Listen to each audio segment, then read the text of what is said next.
What is up guys? Nandito tayo sa vlog ni Kuchi ngayon. In this video, you will see the FD ni Tusog na inaayusan natin. Have Kuchi ride along dito. Makita niya gumagana na lahat and also papalitan yung busina. Kaya abang-abangan yung lahat na mangyayari na yan dito. At pinaayos rin yung napa-flat na gulong sa likod.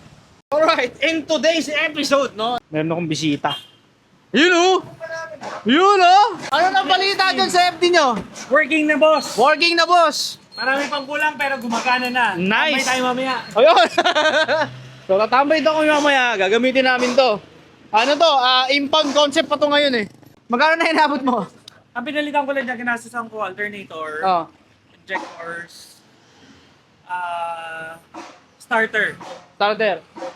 Yun lang naman. Tapos puro DIY na lahat, di ba? ayos na lang. Yun ako ng full exhaust.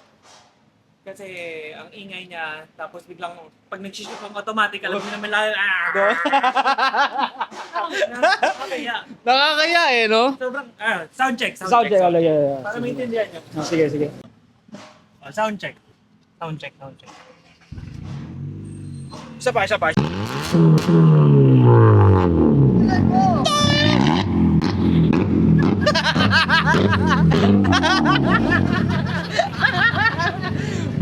Racing! Dahil na pang bonging yung tunog. Ganda! Body Ganda! Spoon! No? Yeah, ipa din to. Ako din may spoon eh. Ako din. Tahimik naman pala eh. Tahimik. Kasi, pero pag natin naman sa labas, maingay. Maingay. Kasi naka-full interior tayo. Tignan mo yung signal light. Mukhang madali. Naka-LED. Pero walang check engine. Yeah! Pero may airbag. Pinatay ko lahat ng pwedeng mag-check engine. Naka-turn off lahat yun. Oo, Naka-turn off lahat yun. May airbag kasi nagpalit ng steering wheel. So dadaan muna tayo sa bahay ng matanda. Wala kaming seatbelt kasi malapit lang naman kami. So ito yung isa sa mga sakit ng mga FP pa rin. Itong Oo nga eh. sakit to. Pero napapalitan naman tayo. Oo nga eh, naputol eh. Nabibili naman yan. Busina mo ng isa. Papapap. Patatat. Nasaktan mo na yung FD. Halika na, ikot natin yung FD mo. Why? Halika na. Ikot natin yung FD mo. Yan yung si daddy mo. Sama natin. Ayaw? Ayaw ni Sam. Toksi. Ano? Anong ayaw mo dito sa kotse? Automatic. Yun lang? Hindi, favorite car ko kasi FD talaga. Sa lahat ng Civic, FD talaga pinakagusto ko. Dahil sa itsura niya sa labas, itsura niya sa loob. Lalo na nung time na ito, yung futuristic na itsura niya, wala yung Tapos cage ganyan. digital pa, digital. Nagkaroon ako nito dati Habanero Redren 1.8V Oo. manual. Hindi ko lang nagustuhan yung delay ng throttle kaya Kaya binitawan mo. hindi pa uso yung remap nun or uso na hindi ko lang alam. Ito, magbo 1 week pa lang. Pero naka full tank. Oh, di ba? Pero hindi kita kasi sira yung gauge. Peace of mind na lang na may full tank tayo. Kasi marami nagtatanong sa akin, ano na daw nangyari sa FB ni Ramon? Eh po, malay ko. Working na. Tatambay na natin to. Oh, ito na, ilalabas na namin to sa mga tambay meets. Ito na yung gagamitin ni Makoy. So, ngayon lang ulit natin nadala yung FD ni Ramon kasi matagal tong nakatenga. Di ba nga, ginawa ni Mflix to. E di lahat umayos na. Bigay tayo ng konting backstory, no? Punta kami ng Nueva Ecija, madaling araw ko yung bumiyahe. Parang alas 12 niya ata ako sinundo. Sa Santa Mesa pa ako nakatira noon. Sinundo niya ako, tol, saan ka? Sabi niya, dito sa Santa Mesa, sunduin ka ako. Sige, saan tayo punta? Nueva Ecija. Saan ka Nueva Ecija? Alam niyo, ilang oras lang namin tinira. 2 oras, 3 oras. Balikan.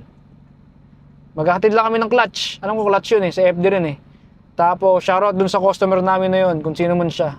Shoutout sa'yo, Papi. Pinakain pa kami sa sa Tapsilugan, sa loob ng Kapitan Pepe ata yun. Doon namin nakilala si Kapitan Pepe. Nung nagkatid kami ng pyesa. Ganun kami kasibag dati eh. Nagkakatid kami ng pyesa sa mga customer kahit malayo. Basta maganda komisyon. Ayan na, ipapa-vulcanizing muna natin. Vulcanizing kasi yung mga goma ko na yan, tsaka yung mags na yan. Hindi ko alam kung ano yung may sira dyan eh. Kung yung bang pito, yung goma, ano ba? Kasi laging ano yan, laging lumalambot. Ayan o. Shout out, Destino. Destino yan, 17. 21545 pa yan. Alam ko yung goma na yan. O, tama, 21545. Yan. Tapos yung Roto Titan natin, 17/8, offset 44. Yan. Ayan o. Yan yung yan yung setup ng rims. Spec ng rims na saktong-sakto sa FD. Ayan o. Hindi mo na kailangan ng spacer. Pagka naka 225 ka pa na goma, mas magandang tignan. Ayan na, pinapaligoon na ni Kuya yung goma. Tapos itong oversized na rotors galing kay Ranstap ata to. Wala. Tapos ito, ang brake pads iba rin. Pang FB. Ano lang, medyo minodify lang. So may nakita na si Kuya. May problema dun sa 7.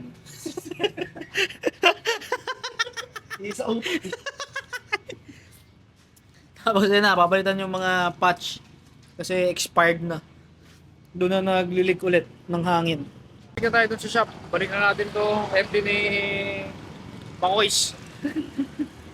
Tapos na natin mapaayos. Na tayo, nakisabit lang tayo sa aray ko! Nakisabit lang tayo sa FD content. Sige pa mo lahat, pero sa Manibela, hindi. Tignan mo, ayaw oh. Ayun, bumaon na. Ayaw pa lumalo. Iba na yung trunk nito. Hindi na ito yung original na trunk niya. Kulay puti. Kulay puti talaga to. Tapos ang problema nun, yung susian, hindi niya na nakuha dun sa pinagpalitan nila. So yung susi niya ngayon, pag ginamit mo sa trunk, hindi pasok. Ano mo kung bakit? Gusto magpalit ng pre-MMC na head na taillight eh. Kasi alam niyo kung bakit pa rin. May dagdag pera eh. May value kasi. May value kasi MMC eh. Pagpalitan natin yung signal light, mga madali eh. Parang natataranta lagi eh. Ay, LED to. Kaya hyper flash. Oh, palitan mo! Wag, LED yan. Pangit eh! So, yung sa FD naman natin ngayon, naantay ko na lang yung bago kong 2-din panel. Kasi meron akong Soarfly na 9 inches. Same lang dun sa luma natin, ayun. Yun naman, yung 7 inches, ilalagay ko dun sa high ace natin. Ito may kasama ng back camera. Tapos, using ko rin tong backseat natin kasi bumili ako ng ganito. Ayan, andyan sa yellow basket ko. Ayusin ko to. Ayan o. Wala na kasi. Ito. Ayan, dyan. Wala na kasi. Tinanggal ko na. Ayusin ko to, pati seatbelt. I-fix ko na ulit. Kasi dati, pag trip namin maglinis, buong interior nililinis namin dito sa FD na to. Since medyo ginagamit-gamit ko na siya ulit pang daily, kailangan naka-fix na siya, tapos kailangan may seatbelt. Kasi yung mga chikitings natin, sa mga sakay dun sa likod, kailangan may seatbelt. So, ang gagawin natin ngayon, papalitan natin ng busina kasi wala na siyang busina. Ipapalit tayo ng favorite na busina ni Chino. Ito, Evolution. Sira yung linya, Miguel. Okay na? Nire-wiring tayo ulit para maglalagyan natin ng Bosch Evolution. Nakakita ko lang tong works engineering na to, no? Galing na to, di ba, Mon? Malaysia. Yung works engineering mo na. So, nako niya yun doon kasi nagpunta lang sa Ultra Racing. Kwento mo muna yung biyahe natin ng Nueva Ecija dati. Ilang oras mo tinira? 1 hour, 30 minutes. Papunta. Oo. Pauwi, 1 hour. Saan tayo sasalpok? Tasal po kami doon bago magpasok ng, T-Flex. T-Flex ba yun?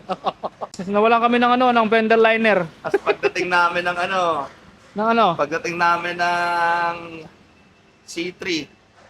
C3 ba yun? Putol pala yung daan. Putang na, tumulong kami.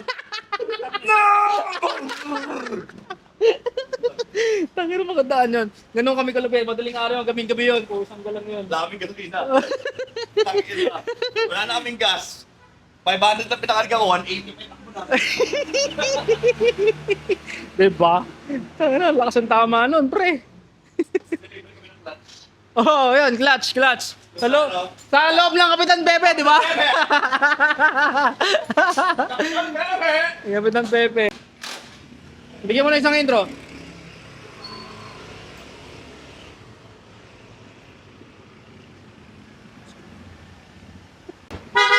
Bigyan mo na isang intro. Intro! Busina check, busina check. Oh. Okay na, may busina na siya ulit. Oh, ayan na, okay na. Pero mas gusto mo yung Ferrari, no? Oo. Mas gusto mo yung tunog na yun. Siya tanga. Busina ng tanga. Low beam, wala. Si Pog, 757.